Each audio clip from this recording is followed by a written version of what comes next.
Hey everybody, I have a book series that I'm going to tell you about, and to be honest, this is a series I've had in my library for a long time. It doesn't get checked out much, but something made me pick up book one, and from page one, this just grabbed me. So I'm going to read chapter one out of this book to you.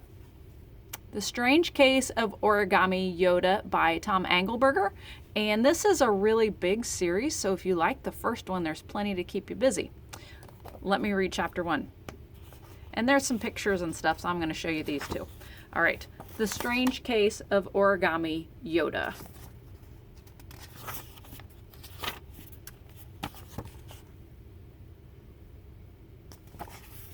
Origami Yoda and Dwight by Tommy.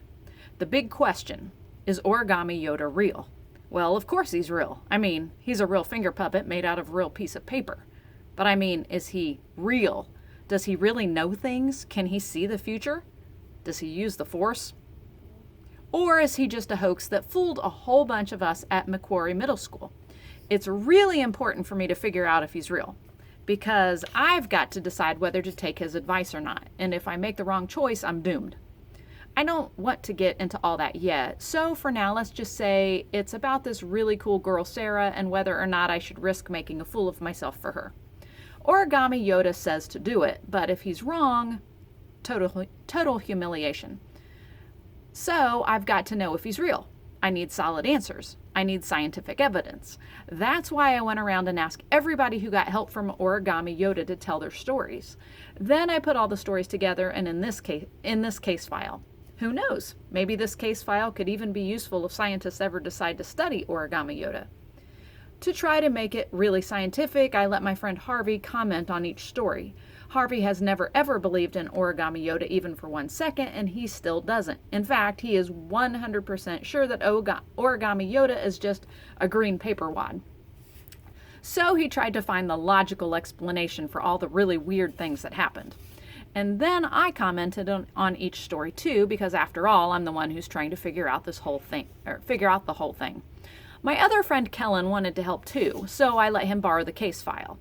Instead of adding anything useful, he just doodled all over it. I was mad at first, but actually some of the doodles almost look like people from school, so I didn't bother trying to erase them. And anyway, I don't have time for that. I've got to study this thing and make a decision. Is Origami Yoda real or isn't he? Oh yeah, one other thing I almost forgot about. Dwight. Dwight is the guy who carries Origami Yoda around on his finger.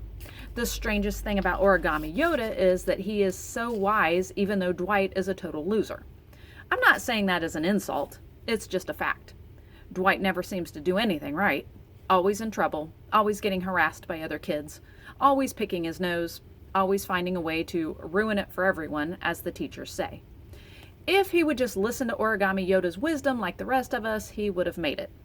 But no, he ends up barfing in class because he ate 13 servings of canned peaches at lunch, or stealing a girl's shoes, or wearing shorts with his socks pulled up above his knees.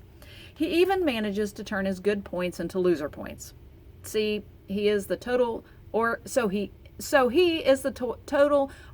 master of our school. First he made cranes and frogs and all that, then he started inventing his own stuff.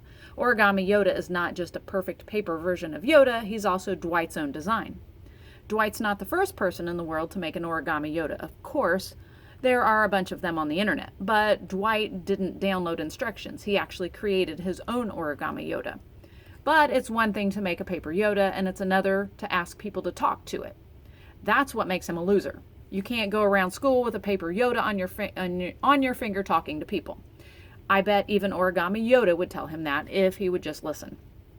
Anyway, here's the first story, which happens to be about a girl, not the girl, and shows how good it can be to listen to what Origami Yoda has to say. So, that's chapter one, and I've decided to read the rest of the book. I have not read this yet, but once I finish the whole book, I will let you know what I think. But in the meantime, if this sounds good to anybody, I have several copies of this and several copies of all the books in the series. And really quickly, I'll show you. Book 2 is called Darth Paper Strikes Back. Book 3 is The Surprise Attack of Jabba the Puppet. Book 4 is The Secret of the Fortune Wookiee.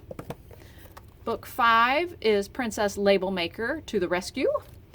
And book 6 is Emperor Pickletine Rides the Bus. There may be more in this series after that, but that's all I have in the school.